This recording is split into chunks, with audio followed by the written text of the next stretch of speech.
Assalamualaikum warahmatullahi wabarakatuh. Di sini saya akan membacakan materi mengenai dispersi cahaya. Sebelum saya membacakan atau menjelaskan materi tentang dispersi cahaya ini, saya akan memperkenalkan diri saya dulu. Saya Rini dan rekan saya Putri Linggawati, serta dosen pengampu Bapak Afid Faturrahman, SPD, MSI. Penjelasan yang pertama yaitu difraksi, di mana difraksi ini merupakan peristiwa pembelokan cahaya ke belakang penghalang.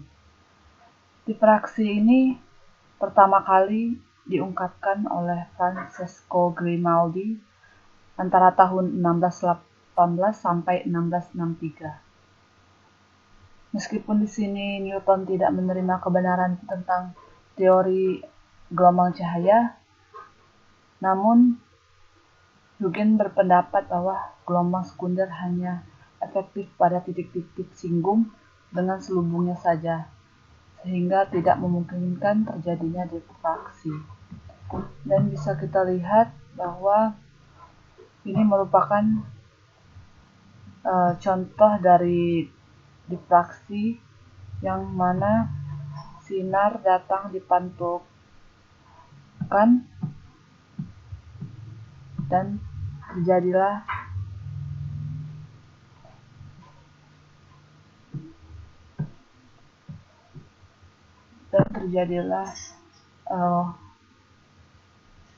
cahaya yang berwarna-warni. Lalu kemudian peristiwa difraksi secara umum ditunjukkan pada gambar ini. Gangguan gelombang yang tiba di P berbeda-beda amplitude dan fasenya. Hal ini disebabkan karena sumber kecil tersebut tidak berjarak sama terhadap P. Cahaya keluar dari elemen sumber dengan sudut yang bermacam-macam terhadap normal muka gelombang. Yang ketiga, sebagian sumber terhalang oleh layar B dan sebagian lain tidak. Ini merupakan gambar di mana cahaya difraksi pada lubang di layar B dan ditangkap pada layar C. Intensitas di titik P diperoleh dengan membagi muka gelombang pada B menjadi elemen sumber sekunder ds dan kemudian menggabungkan semua efeknya yang tiba di titik P. Pembahasan selanjutnya yaitu difraksi celah tunggal. Di sini kita lihat terdapat gambar atau terdapat suatu animasi yang mana merupakan sebuah gelombang datar yang jatuh tegak lurus pada sebuah celah sempit yang lebarnya A. Semua sinar sejajar dari celah jatuh di titik P yang mempunyai panjang lintasan optis yang sama, namun panjang geometrisnya tidak sama. Saat sampai di titik P0, semua sinar adalah sefase, karena pada bidang celah semua sinar adalah sefase. Titik lain di layar, titik P1 berasal dari bagian atas celah, dan sinar R2 berasal dari pusatnya. Jika θ dipilih sedemikian sehingga jarak BB aksen adalah sebesar setengah panjang gelombang, R1 dan R2 berlawanan fase dan tidak akan memberikan efek apa-apa terhadap P1. Kemudian kisi difraksi. Kisi difraksi ini mengenai sejumlah besar celah paralel yang berjarak sama, yang mana disebut kisi difraksi. Kisi dapat dibuat dengan mesin presisi berupa garis-garis paralel yang sangat halus dan teliti di atas plat kaca. Jarak yang tidak tergores di antara garis-garis tersebut berfungsi sebagai celah. Transparansi fotografis dari kisi yang asli bisa digunakan sebagai kisi yang murah. Kisi yang berisi 10.000 garis per cm adalah umum saat ini. dan sangat berguna untuk pengukuran panjang gelombang dengan tepat. Ini merupakan gambar dari kisi difraksi.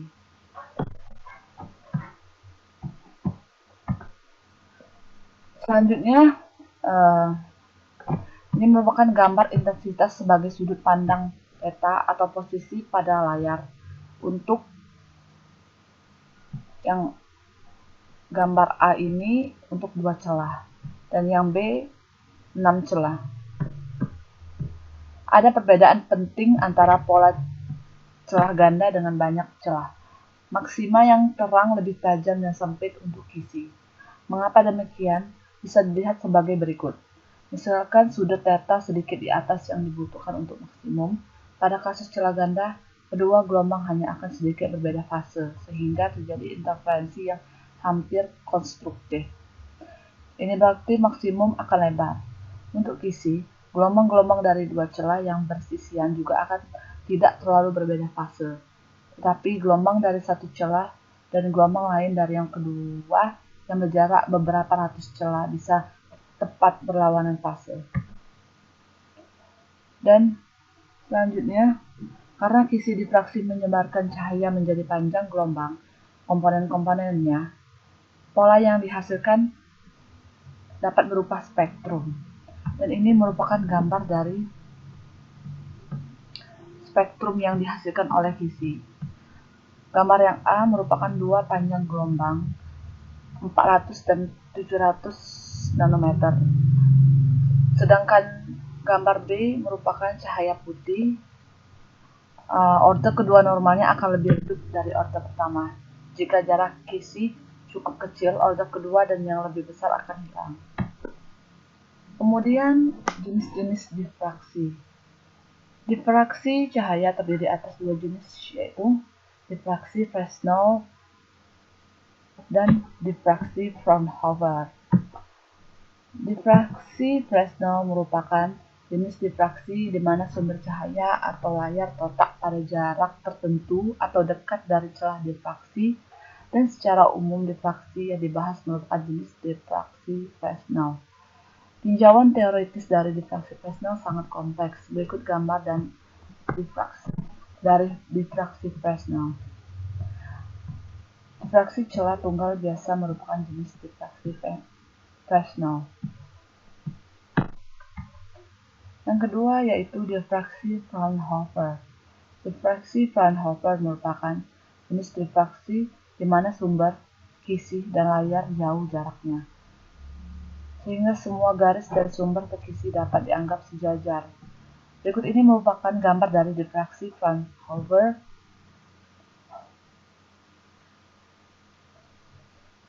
Yang mana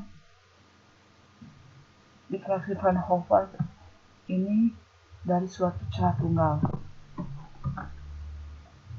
Kemudian contoh soal. Celah tunggal mempunyai lebar 0,1 mm. Disinari cahaya monokromatik dan pada layar sejauh 4 meter dari celah. Dapat diamati berbagai jalur terang dan gelap hasil difraksi.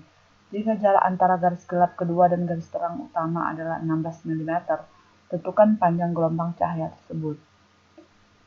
Pembahasan diketahui D sama dengan 0,1 mm atau 1 kali 10 pangkat min 4 meter. Dan L sama dengan 4 meter. L ini merupakan lebarnya. Dan N sama dengan 2. N ini merupakan jumlah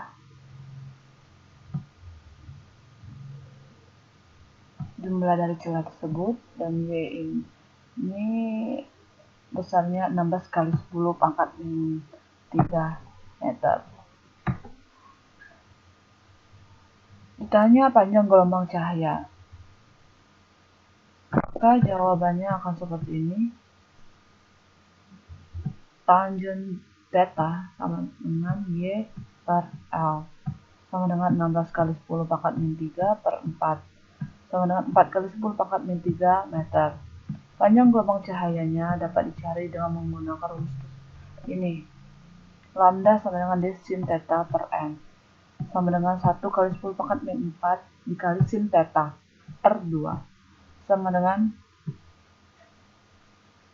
hasilnya adalah 200 kali 10 pangkat minus 9 meter. Latihan soal ini merupakan latihan soal yang berkaitan dengan difraksi cahaya.